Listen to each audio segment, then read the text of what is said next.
I'm Bryce Jarrett, Director and Editor of Miracle Cures and the History of Addiction Treatment.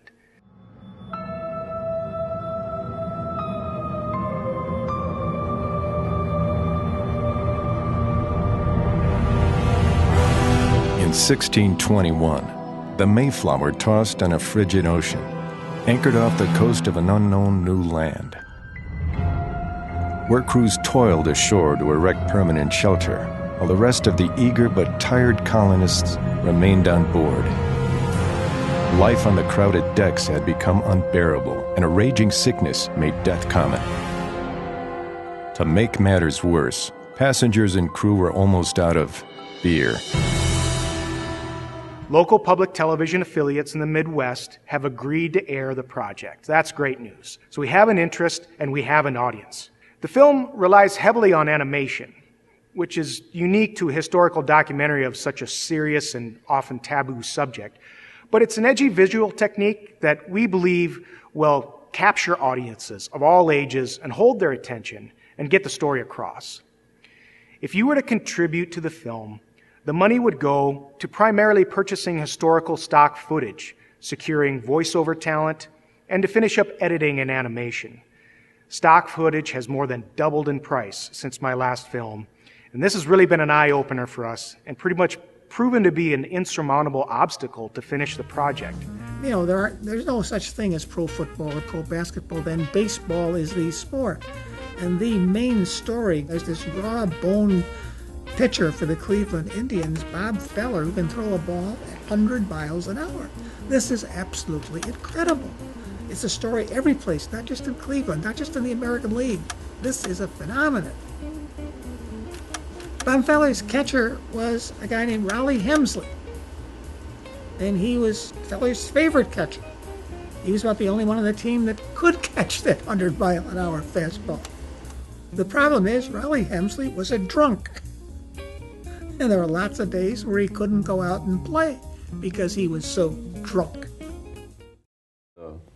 It's good to turn around.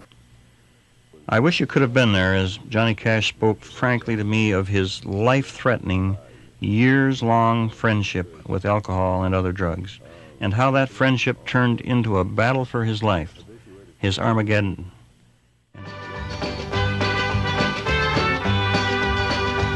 And it burns, burns, burns. Preceding that, I'd been director of employment for the state of South Dakota. We had like 14,000 employees. I was looking for something to do to help those troubled employees, not realizing that I was one of those.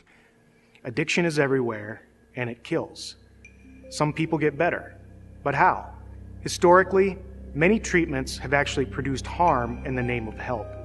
Cocaine to treat morphine addiction, bloodletting or electroshock therapy for alcoholism, mysterious gold potions. Today, millions of people and dollars continue to chase miracle cures. But are modern treatment methods any more humane or effective? Miracle Cures and the History of Addiction Treatment brings this important American story to film for the first time, featuring some of today's most preeminent treatment authorities and an edgy style that both entertains and informs. The film will explore how treatment methods have evolved from colonial times to today. The film draws heavily from the history captured in William White's book, Slaying the Dragon. I remember when I first called Bill White and told him my idea about making a film based on this book. And he was pretty thrilled about that, the fact that someone finally wanted to make a film about the history of addiction treatment, because there's tons of films out there about addiction, but nothing about how the modern day treatment facilities came about and what they did to treat addicts in the 1700s through the 1800s, really up until AA came along. And his book is really the only comprehensive historical text on this. And so I started writing up a list of questions and a script and started shooting shortly after that. It's a 90-minute film intended for audiences of public broadcasting and the History Channel. Because no other films exist on the topic, Miracle Cures may also serve as an educational tool for addiction counselors nationwide. With Miracle Cures, I hope to improve public understanding of treatment centers and explore how treatment methods have progressed from baseless home remedy cure-alls to the more humane, proven methods of modern treatment centers. Miracle Cures targets anyone who has encountered the consequences of addiction.